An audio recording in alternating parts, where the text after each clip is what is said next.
Hi YouTube, it's Kathy, and this is my weekly entertainment wrap-up for September 1st through 7th. This week I read 3 books, I watched 3 shows, I watched 1 movie, and I listened to 1 book.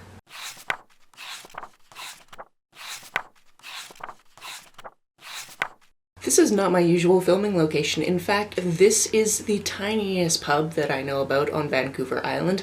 Not technically an actual pub because that would mean it's a public house and it's licensed.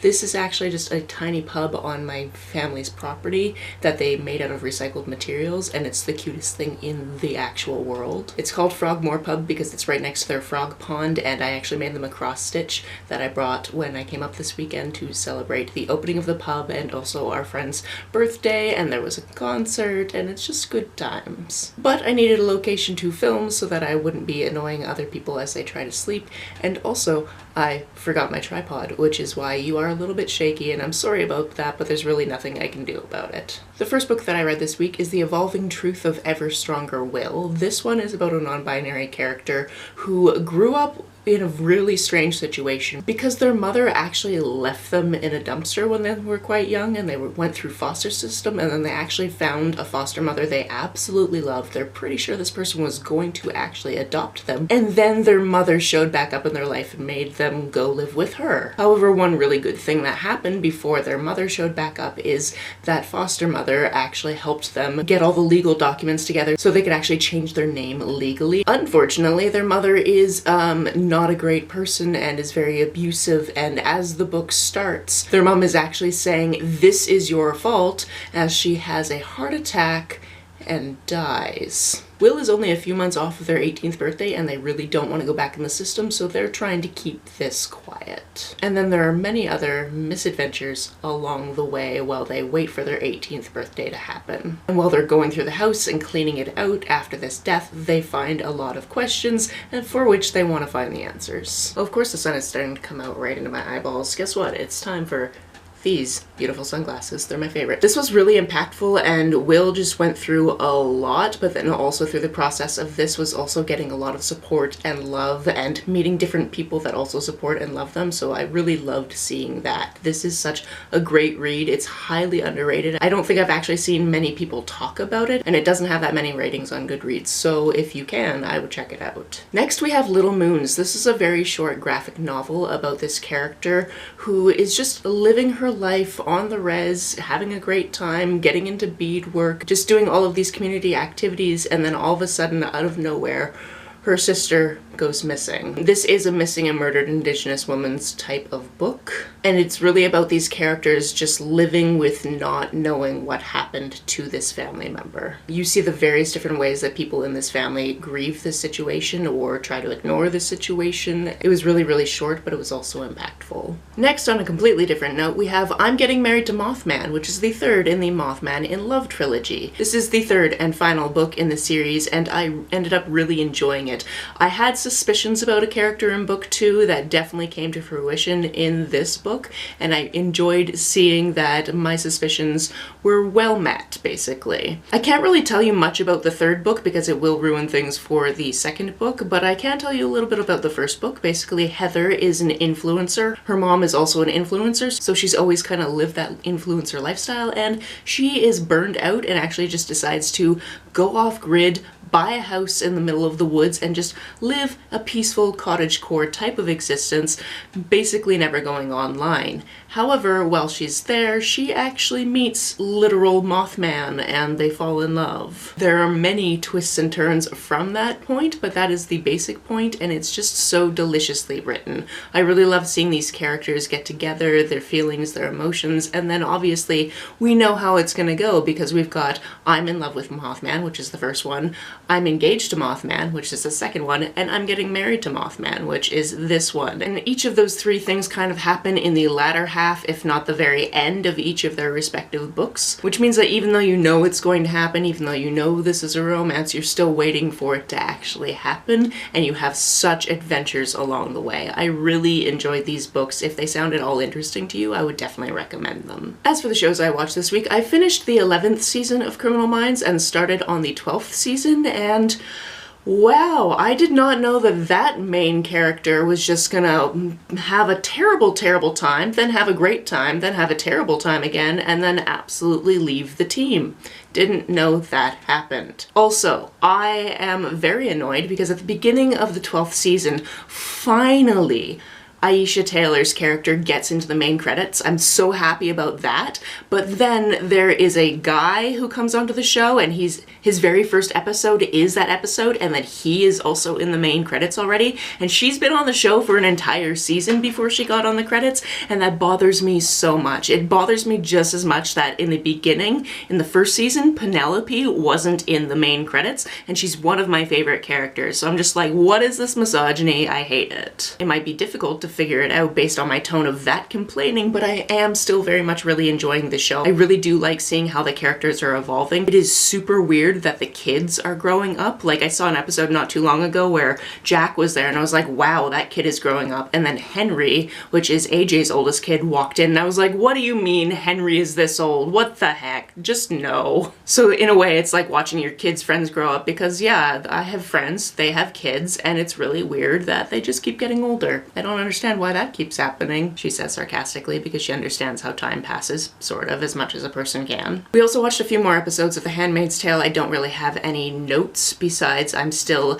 enjoying it as much as one can enjoy watching something like The Handmaid's Tale. I really enjoyed we got an episode from Luke's point of view, so it's really great to see what he was getting up to and all of those types of things. I really enjoy when shows do episodes that are just like a complete swerve from how the episodes usually go. It really keeps you engaged with the storytelling. And it shows you a world outside of Gilead, which is really nice because that world sucks. We also get a lot of background on the commander and his wife, which is great and also extra infuriating because I have complex feelings about his wife, although most of them are on the negative side, so take that as you will. We also watched a couple of episodes of Doctor Who. We're finally on to the 4th season, and one of those episodes not only had a baby Karen Gillian in it, it also had Peter Capaldi before he became the Doctor. Look, I know there's 12 actors in Britain, but that's just weird to me. Also, I was that many days old when I found out that Karen Gillian was Scottish. Just a fact I didn't know before. So if you didn't know, now you also know. We also got a random appearance from a character who shouldn't have been there, and then they just magically disappeared,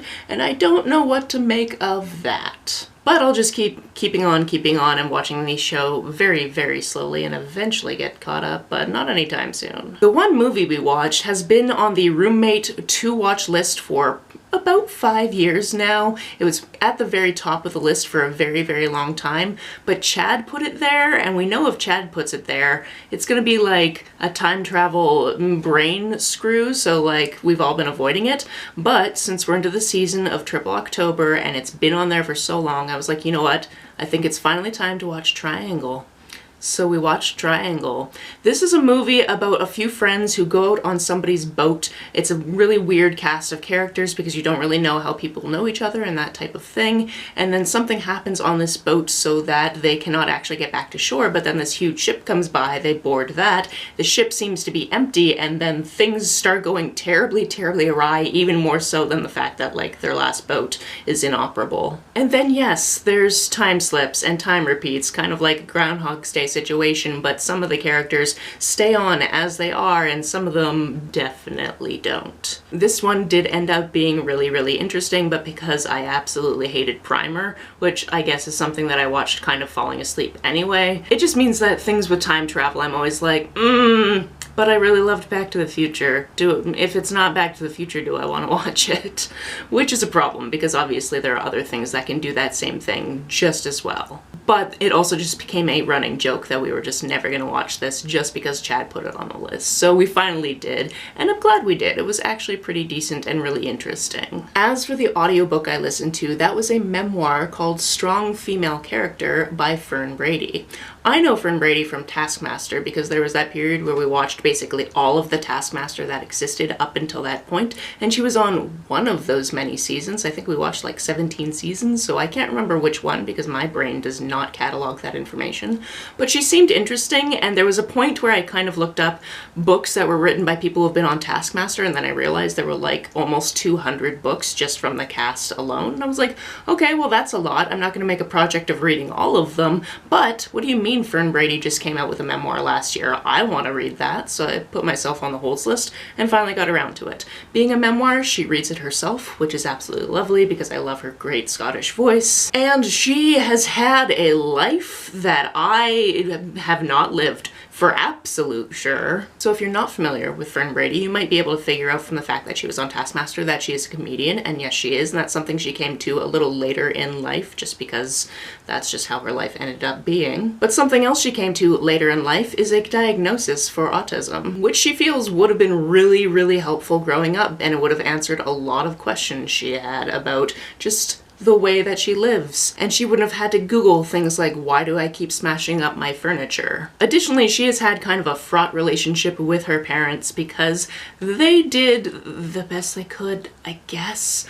But they also had these periods where they would just like kick her out of the house and then she'd have to stay with other people, and then sometimes that was actually predatory situations, potentially, maybe. And then also when she went off to university, she didn't have enough money, so she ended up stripping. There was also a point in this that when she went off to Edinburgh University, she was talking about meeting a boyfriend who ended up being an abusive person. But she met him at this very specific place called Opium, and I've been there, and that's, fun fact, literally the only bar I've ever been kicked out of for the most ridiculous reason. Because if you know Opium, anybody who's been to Edinburgh, if you've gone to Opium, it's a very grungy location. It's a type of location where it's usually kept pretty dark. It gets really crammed with bodies, or at least it did in the before times. And there's these tables downstairs behind the bar that are just covered in graffiti, both like Sharpie graffiti, pen graffiti, people have like slashed their names in with knives or like whatever.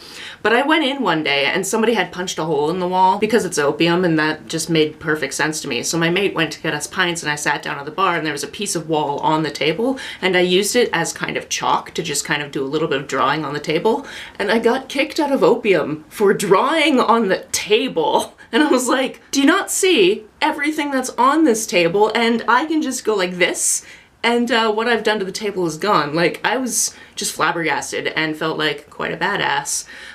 Because who gets kicked out of Opium? Basically no one, but me, apparently. This is also like in the middle of the day, which makes it even more impressive or weird, in my opinion. Anyway, weird tangent over. I really enjoy this memoir. She is such an absolute wordsmith, and just the way she puts things into perspective and talks about exactly how her own brain works, which I imagine must be super cathartic for her, because she can finally sit down and actually be like, this is how my brain works. This is why in a certain circumstance you might think that it's going this way, or you might think this about me, but this is actually literally what's happening. And I just absolutely love that for her, because she seems like a really wonderful person and obviously has had some hardships in her life, and I just really think she's cool, and this was lovely. That's it for this week. If you've read, watched, or listened to any of these, let me know about it down in the comments below. On the way down to the comments, if you hit that subscribe button, that would be very nice of you. If you don't feel like leaving a comment but want to make sure that I know you were here, just leave me an emoji or smiley face if you happen to be on your keyboard.